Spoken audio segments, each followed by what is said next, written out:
episode of Beer to Whiskey. I'm Russ Heaps, and this is one of our Anything But Bourbon segments.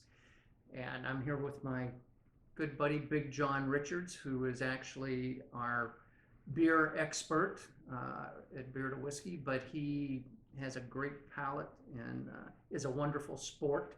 And so I always enjoy having him along. Then what am I in for? I think you'll be okay. I think you'll be okay. So what we have today, I happen to be in a liquor store, I don't know, a month or so ago. It's a liquor store that's hooked on to the place you work. And I was in sort of a buying mood, and there was some guy in there who was a consultant or something for them, and he recommended a couple of things. And I thought he was the owner, but no, he was some sort of ringer that just happened to be hanging around. But anyway, he recommended a couple of things, and this was one of them. And it's called Uncle Nearest 1856. And it's only technically not a bourbon. And it's not a bourbon because, number one, it doesn't call itself a bourbon. It calls itself a Tennessee whiskey. It's a good starting point. Yeah, but still, the only thing that sort of disqualifies it, or maybe doesn't even disqualify it, the thing that separates it from a bourbon is the fact that it's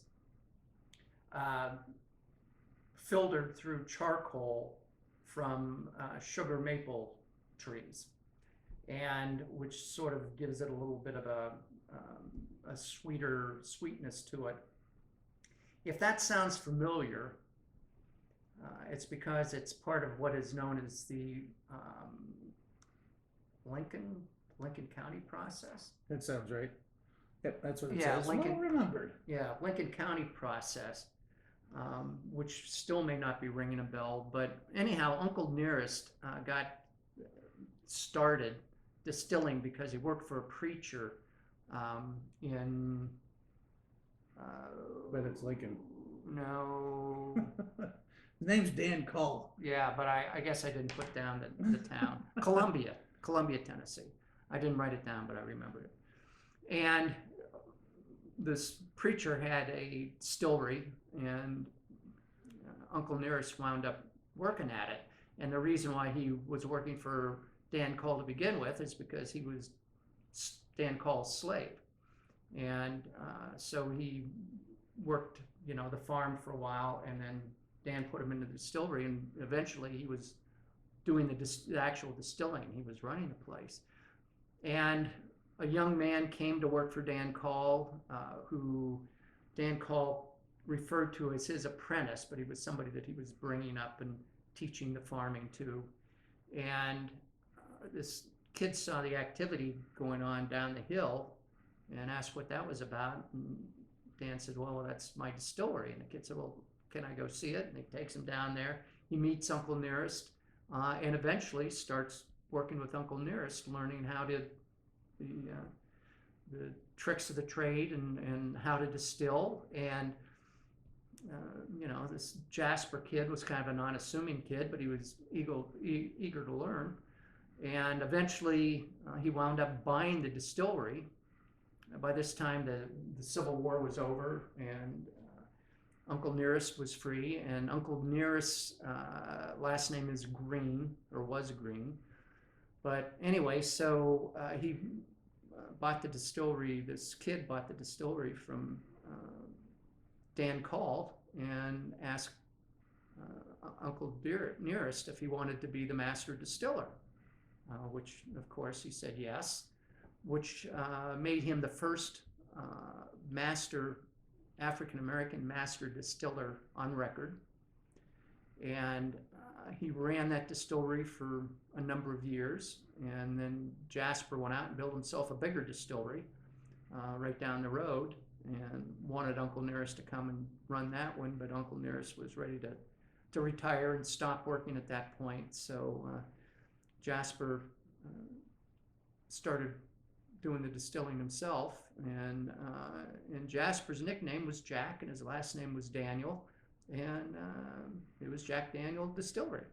So this is one of those things that a couple of people did a lot of research on. I mean, thousands of hours of research to get this whole backstory, and then to find the bourbon recipe, et cetera, that Uncle Nearest used. But anyway, when they started out, they did as most of these places do, and they sourced the juice out of Indiana and made it that way. But they're now actually distilling the stuff we're drinking here. They distilled and barreled and aged themselves. So now you know why charcoal should have sounded familiar to you. Yes, exactly. He is credited You with. usually get to the point. Yeah, he's credited. Well, I thought it was an interesting It's story. a great story. You know, gave him time to go to the refrigerator and get something if they were bored with it.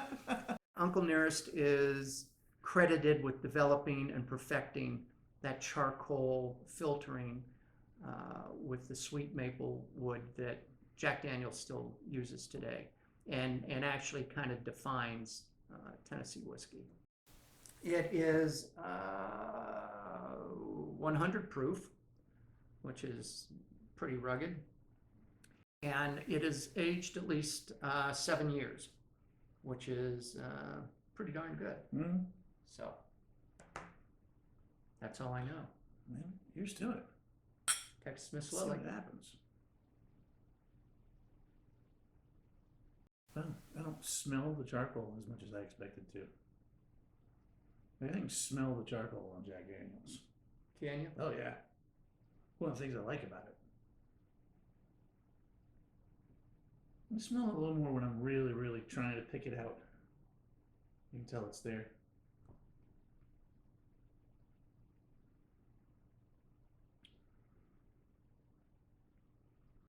Ooh. Wow, that hits with a lot of toffee. It does. I could wrap that in chocolate and call it a score bar. Yeah. No, and it's got a lot of spice on the finish, and then I pick up all the charcoal on the end.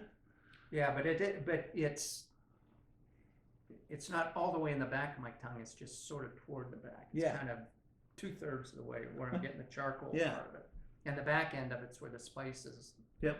Spice lands.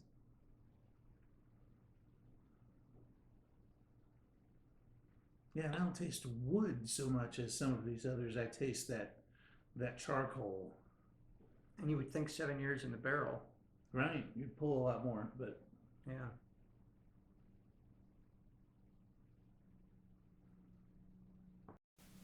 Wow, I like that. It's second sip.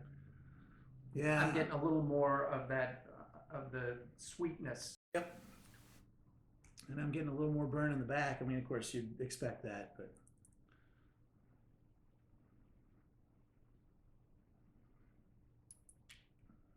A bit of water, sir? yes, please.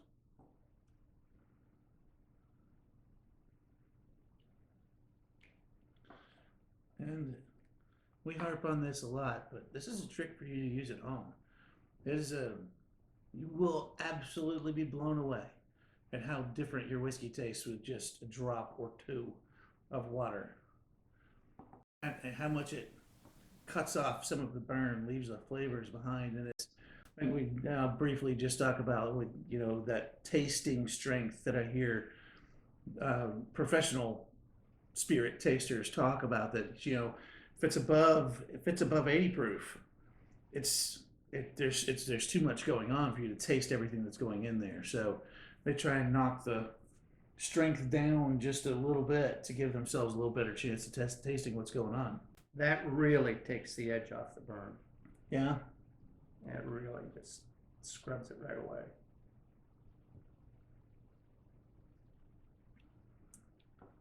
Oh yeah.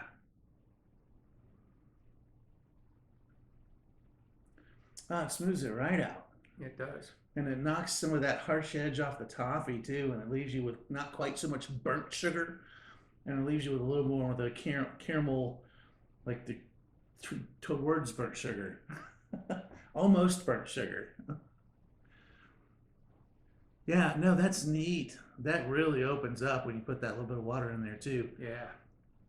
Yeah, a lot more. It's like a peppermint, like a spearmint, sort of ping on the front of my tongue as I'm talking over it. A lot of mint on the palate today, Russ. I wonder what I ate. I don't know. I'm not responsible for you before you get here. Yeah, but it's all that burnt sugar, caramelized sugar, toffee, um, sweetness with the spice and the charcoal in the back. That I'm happy to have that in my collection. You know, I was a little ticked off that guy sold this to me, basically. But I like it. I think that's a good addition to my collection. Yeah. And you know, for somebody who comes over and I have something I can say, hey, here's something that's a little different. Right. And like you said, there's a ton of history Oh yeah, behind, or at least behind the name. yeah. That's one of the fun things about it. All right. Turn in the pumpkins here in a second. I know. Here we go. Boom.